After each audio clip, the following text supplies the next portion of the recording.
There's a story from a war zone that almost sounds impossible, but it's real. And the reason it feels impossible is because it contradicts everything we've been taught about wealth, value, and security. In the early 1990s, during the Siege of Sarajevo, society didn't just slow down, it collapsed in a way most modern people can't even imagine. The systems people trusted every single day, electricity, water, transportation, banking, didn't weaken. They disappeared. Streets that once carried life turned silent. Markets that once buzzed with activity became empty shells. And in that silence, a different kind of economy began to emerge, one that didn't care about theory, status, or long-term strategy. It cared only about one thing: survival in the present moment. In that environment, a man tried to trade a gold necklace. Not for luxury, not for advantage, not for power, but for something painfully simple: cigarettes. And even then, people hesitated.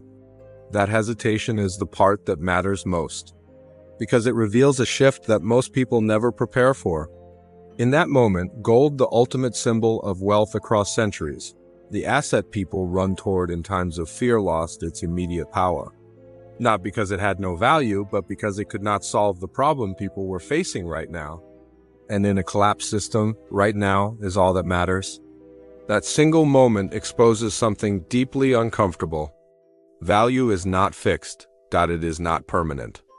It is not universal, it is conditional.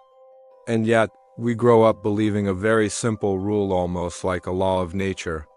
When uncertainty rises, when inflation eats away at currency, when economies begin to shake, you buy gold. Gold is safety, gold is protection, gold is timeless, and under normal circumstances, the belief works beautifully. Gold holds value across decades, it survives political change. It exists outside digital systems. It feels like an anchor in a chaotic world.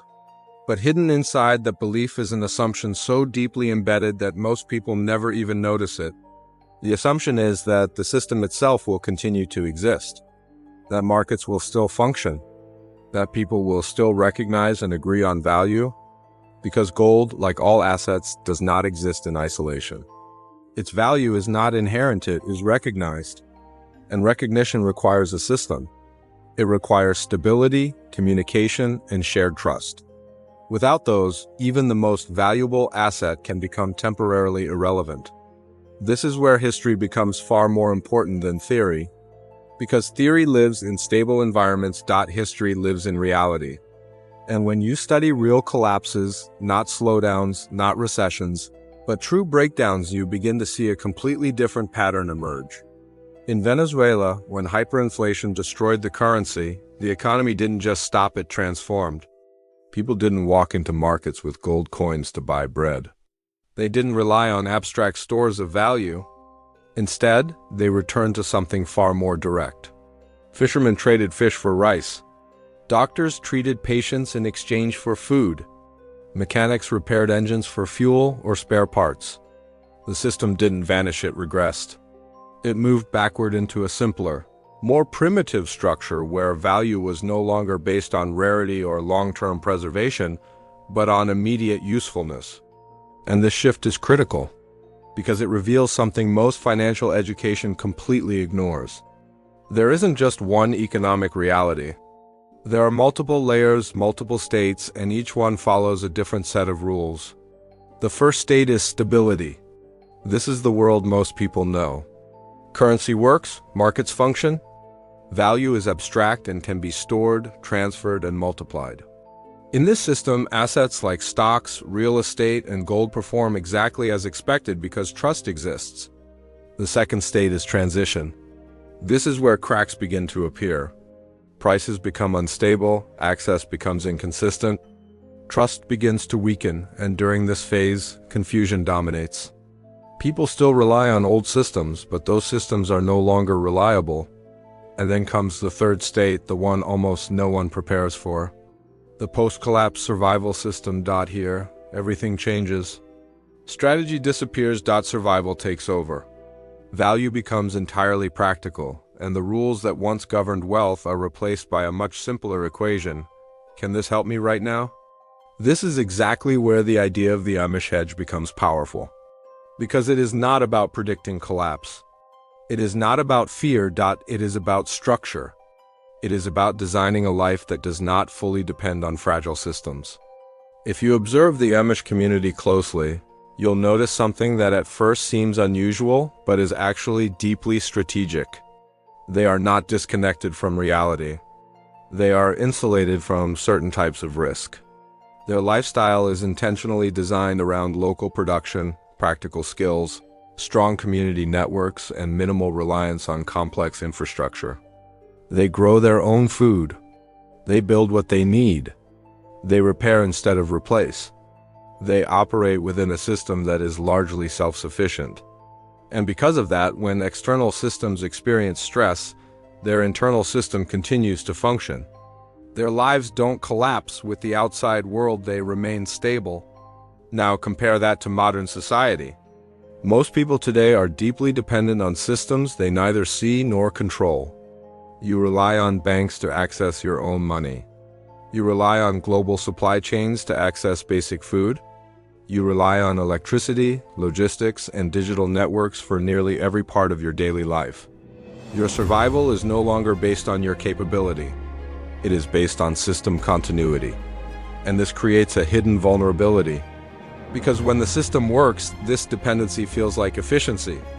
Everything is fast, convenient, optimized.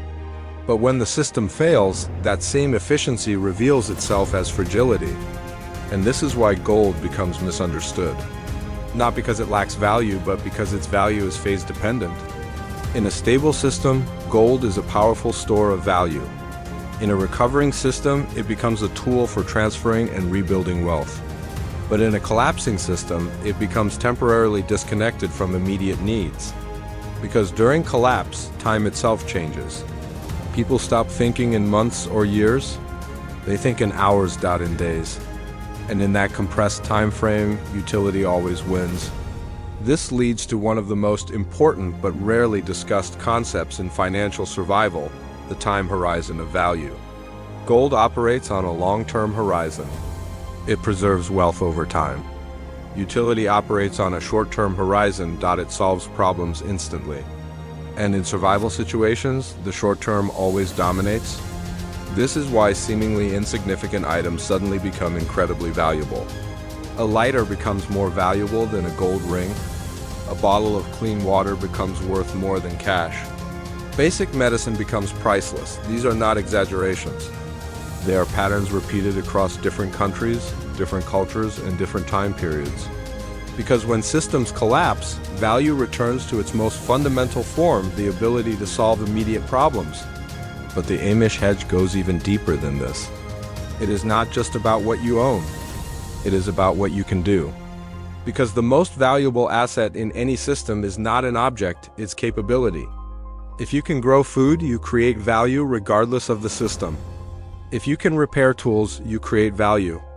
If you can organize, protect, teach, or build, you create value. And unlike financial assets, these capabilities cannot be erased by a market crash, frozen by a bank, or disrupted by a supply chain failure. This introduces a deeper truth, one that challenges modern thinking. True wealth is not something you store. It is something you express. It exists in your ability to adapt, to produce, to respond. And this is where modern financial systems become incomplete. They focus heavily on accumulation, on numbers, accounts, and assets, but they largely ignore capability. The Amish hedge restores that balance.